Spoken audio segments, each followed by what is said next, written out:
Assalamualaikum students, this is letter class 5. We are on chapter number 5. As you know, we have done reading. Now we will start exercise. So in exercise there are MCQs.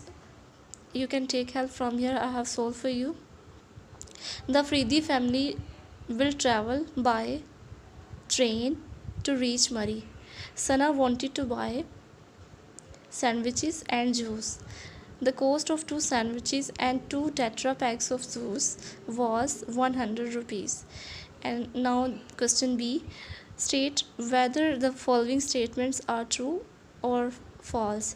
You will read the text from the story and you will solve this question by your own self. Answer these questions. Next part C, these answers have been given you in the form of notes. You can take help and learn from there.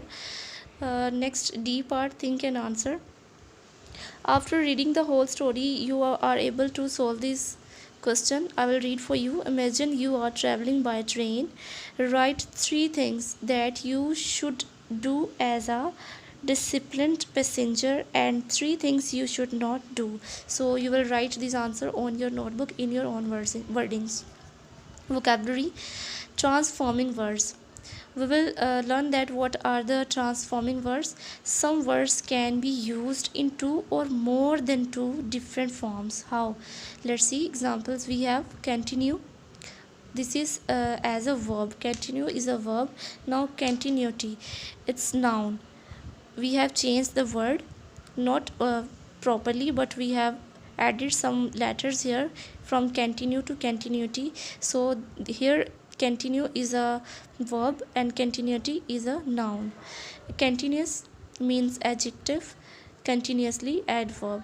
So we have changed the categories of the word, but some words such as harm can be used both as a verb and noun without changing its form. How? We will see on next page, page number 41. Verb, don't harm the bird. This shows the action. So harm is as a verb here, noun. There were no harm caused to the bird. Name of process. So study the different forms of the words given in the table. Here are some words in the words transformation. You will learn from here. Verb, same word has the different category and different parts of speech, just like hate, hated, hateful and hatefully. In this table you will learn act, activity, active, actively, cheer, cheerfulness, cheerful, cheerfully, clear, clarity, clear, clearly, comfort, comfort. As a verb and noun the verb will be same. Then adjective, comfortable, comfortably. Destroy is a verb while noun as a destruction. Destructive is adjective and destructively is adverb. Now next E part, choose the word from the boxes to fill in the blanks. So I have solved for you. You can take help here. Her hatred towards studies is very clear. She hates vegetables. The twins did a hateful act. He looked at them hatefully. Next. So this is a very comfortable chair. Same procedure again. We will find out words for the suitable filling the blanks. She slept comfortably. You must comfort her these days as she is hurt. Providing comfort to a friend in need is a true sign of friendship. Next, activity, cheerful, clearly, destroy. We will use these words in the sentences. The teacher explained the lesson to the students clearly. You must be cheerful when you go to visit her. This is a wonderful activity planned by a supervisor. You have no right to destroy the property of the school. Now page number 42. So we are on page number 42. F part, look at the picture of a railway platform. Label the picture with the help of the clues. So you can take words, these words given in the books, and write a paragraph on this picture. Grammar, we have grammar portion now. Relative and reflexive pronoun. We will learn what is relative and reflexive pronoun. These are two major kinds of a pronoun. Pronoun has a total 8 kinds, and a pronoun is used in the place of noun. So let's read. A relative pronoun is one which is used to refer to a noun mentioned previously. It can be used for people, places, things, animals, and ideas. It also joins two sentences. How? Example, we have, we don't know the person who helped us.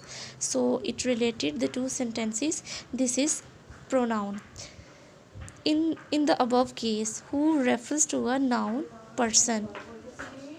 Some common relative pronouns are that, which, who, whom, whoever, and whose. These are relative pronoun. So when we will solve this exercise, we will have a proper idea how we can use this. Choose the correct relative pronoun to complete each sentence. This is Zara, the girl who came first in class. I have chosen a word for you, who. This is suitable word to conjunct two sentences. The man whose luggage got lost in the train is very poor. Who, which, whose. There were three options. I have chosen whose. Number 3, I got the parcel which you had sent to me from England. Okay. He visited the fair that his mother had visited the previous week. That suitable pronoun is that for this sentence.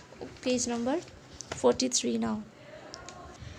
Now we will solve reflexive pronouns. We will learn what are the reflexive pronouns. Reflexive pronouns are formed by adding a suffix self. So singular or plural. Selves plural to simple pronoun such as my, myself, your, yourself, her, herself, then him, himself, it, itself, them, themselves. Self suffix is a word which we add at the end of the root word. Okay, this one is suffix. So I have example for you, just like my self, I have added this self at the end of the root word is my, then I will add these two words, it will be one, myself. This will be reflexive pronoun to reflect the noun or the subject. When reflexive pronoun are used to put emphasis on the particular noun, they are called emphatic pronoun. He, himself, to emphasize the subject or noun, this is used reflexive pronoun. Did this work? In this case, himself emphasize he. They themselves told me this. So themselves is a reflexive pronoun. This you can take help. Question A, each part you will solve by your own self. Okay. In today's lecture, we have learned what are the relative and reflexive pronouns and verb formation. Okay. Allah Hafiz.